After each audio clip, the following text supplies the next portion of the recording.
మన ప్రభు అయిన యేసుక్రీస్తు నామమున మీ అందరికీ నా శుభాభివందనాలు చెల్లిస్తున్నాను. అందరూ బాగున్నారు కదా? దేవుని యొక్క మహాకృపను బట్టి 3వ మాసంలో మొదటి దినాన మనం దేవుని స్తుతించగలుగుతున్నాం. మరి ఆయన ఇచ్చిన ఈ కృపకి ఆయన్ని స్తుతిద్దాము. పరిశుద్ధుడైన మా దేవ, దయగలిగిన మా తండ్రి, నీకు వందనాలు. దేవా, 2 మాసాలు గతించి 3వ మాసంలోకి వచ్చాం. మా పనుల్లో కానీ ప్రయాణాల్లో కానీ దేవా పుంచిన ప్రతి ఆపలపాయాల నుండి అనారోగ్య పరిస్థితుల నుండి లేవనెత్తి నీ కృప ద్వారా నాయన సజీవుడువైన నీవు సజీవుడువైన నిన్ను ఆరాధించడానికి సజీవుల వరుసలో మా అందరిని నిలబెట్టినందుకని స్తోత్రాలు. దేవా, మరుగైన మన్నాతో మమ్మల్ని పోషిస్తూ ఉన్నాం. అందుని బట్టి నీకు వందనాలు. కృంగిన పరిస్థితుల్లో లేవనెత్తి బలపరుస్తున్నాం. అందుని బట్టి నీకు వందనాలు. నువ్వు నమ్మదగిన దేవుడుగా మాతో ఉండగా నీ నమ్మకమైన మేలులతో మమ్మల్ని తృప్తిపరిచి సమస్త మహిమ ఘనత ప్రభావాలు మీరు పొందుకోమని, విరోధిని వాడి క్రియలను బ్రేక్ చేయమని నజరేయుడైన యేసు దివ్య నామములో విశ్వాసంతో ప్రార్థించి పొంది ఉన్నాం పరమ తండ్రి, ఆమేన్. దేవుని వాక్యాన్ని మనం చదువుకొని దేవుని స్తుతిద్దాం.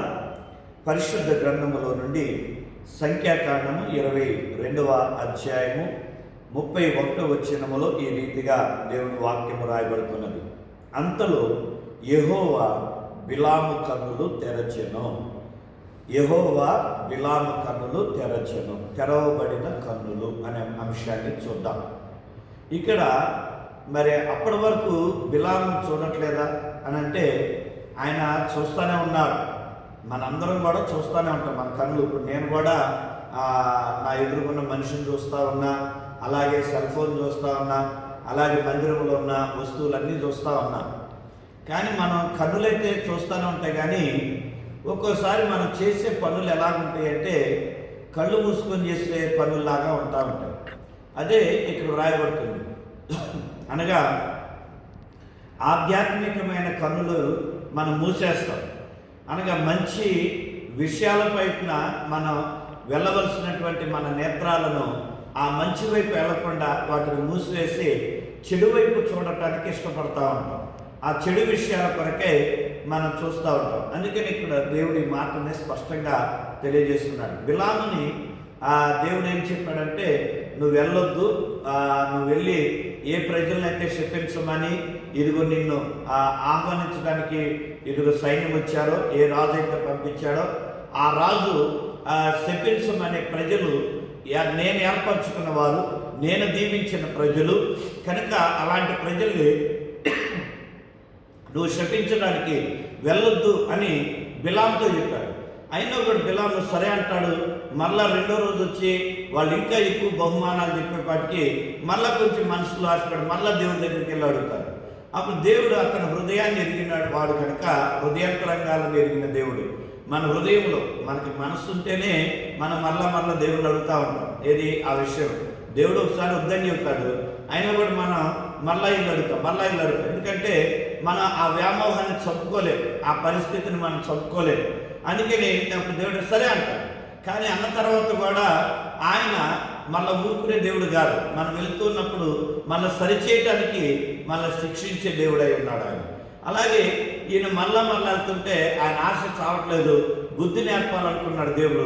సరే అన్నాడు అని ఆయన గాడిద మీద వెళ్తుంటే ఆ గాడిద ఎదురుగా ఆయన తన దూతను పంపించాడు సంహరించడానికి. ఆ దూతను చూసిన గాడిద 3 సార్లు అటు ఇటు తప్పిపోయి వేరే మార్గంలో తీసుకెళ్ళండి.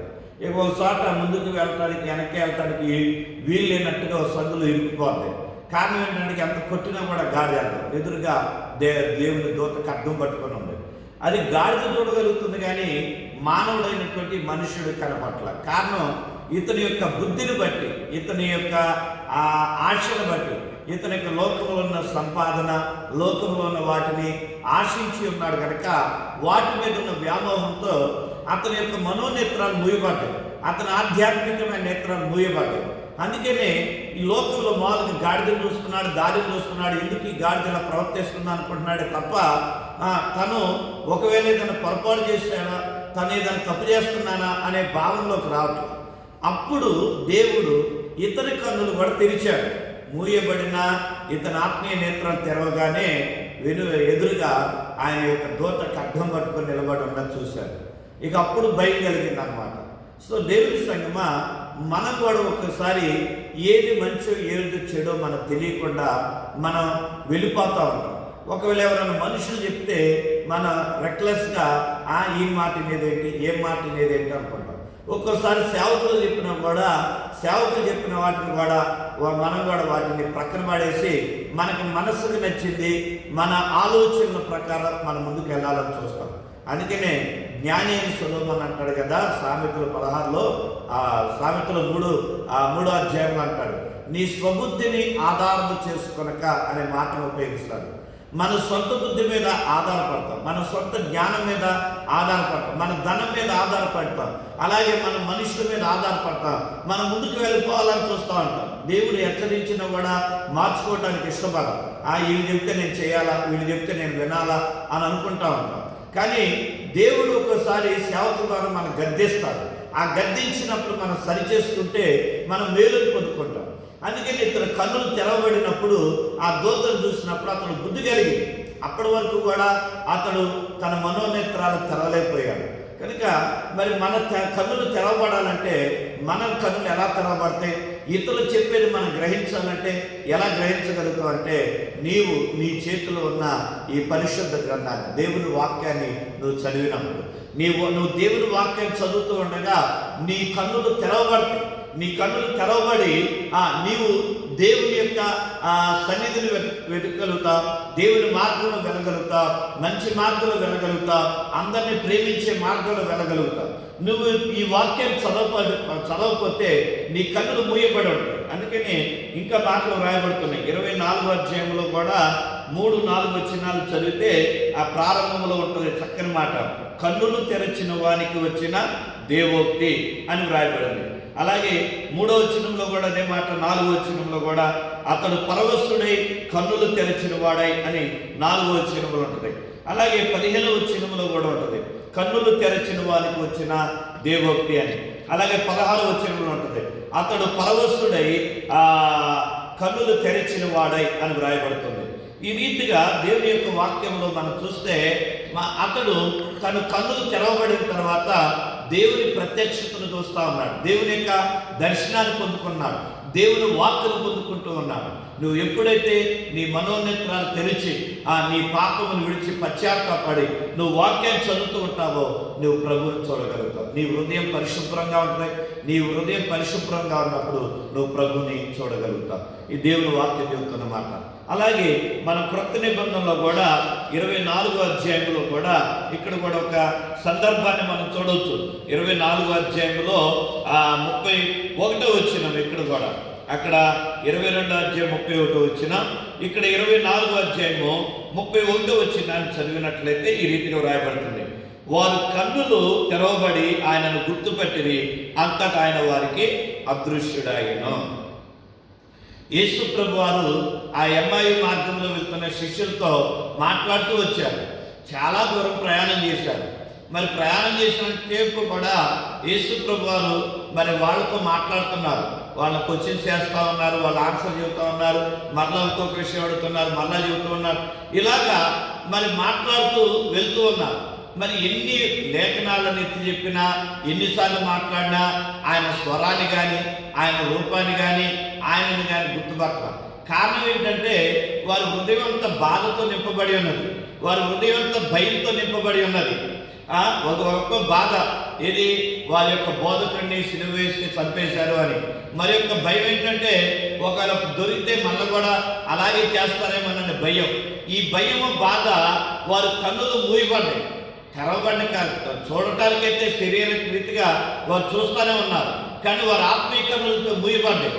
మరి అప్పటి వరకు దేవుడితో నడిచినటువంటి వారు, దేవుని ఎరిగినటువంటి వారు, దేవుని స్వరాన్ని ఎరిగిన వారు, అలాగే ప్రభు చేసిన అద్భుతాలను చూసినటువంటి వారు అలాంటి వారు మరి ఇప్పుడు ఏం చేస్తున్నారు? ఆయన వారితో నడుస్తూ ఉన్నారు. ఆయన పునరుత్థానుడై వారి కనపడి వారితో మాట్లాడుతూ వారికి గుర్తు చేస్తూ వారితో నడుస్తూ ఉన్నా కూడా వారు ఆయన గుర్తుపట్టలేకపోతూ ఉన్నారు. కారణం ఏంటంటే వారి యొక్క కన్నులు భయంతో మూయబడి ఉన్నాయి, అలాగే బాధతో మూయబడి ఉన్నాయి. ఈ రోజుల్లో మనం కూడా అంతే. సమస్యలు బట్టి, ఇబ్బందులు బట్టి, నిరాశను బట్టి, అపజయాన్ని బట్టి, అనారోగ్యాన్ని బట్టి, ఆవేదన బట్టి, అవిధేయతను బట్టి, అవిశ్వాసాన్ని బట్టి, ఇలా రకరకాలైన ఇవన్నీ కూడా మన నేత్రాలు మూసేసి దేవుణ్ణి చూడలేకపోతున్నాం, ప్రభువుని గుర్తించలేకపోతున్నాం. ఏది మంచి ఏది చెడు అని గ్రహించలేని గుడ్డితనాన్ని మనం కలిగి ఉంటూ ఉన్నాం. అందుకనే ఇక్కడ ఎప్పుడైతే వారి కన్నులు ప్రభు తెరిచారో వెంటనే వారు గుర్తుపెట్టారంట.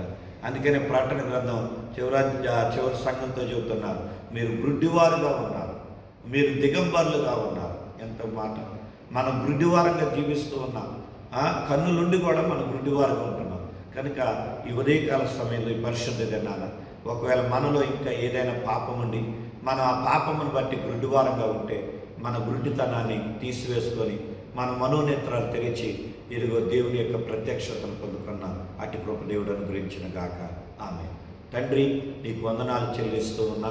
మా మూయబడిన మా మనోనేత్రాలను తెరిచి అయ్యా నిన్ను చూడగలిగే భాగ్యాన్ని అనుగ్రహించి నీ రాకడికి ఆయత్తపరచమని ఈ మాటలు వింటున్న మా ప్రియ బిడ్డలందరిపైన నీ ఆత్మవర్షాన్ని కుమ్మరించి అయ్యా వారి ప్రతి అక్రతలు మీ నామలో తీర్చి ఘనత, కీర్తి, మహిమ, ప్రభావాలు మీరే పొందుకోమని మిమ్మల్ని హెచ్చించి మమ్మల్ని తగ్గించుకుంటూ యేసయ్య దివ్యనామంలో ఈ ప్రార్థన లేపుని ఉన్నాం పరమ తండ్రి. ఆమె. తండ్రి, కుమార, పరిశుద్ధాత్మ త్రియేక దేవుని సన్నిధితోడై ఆశీర్వదించును గాక.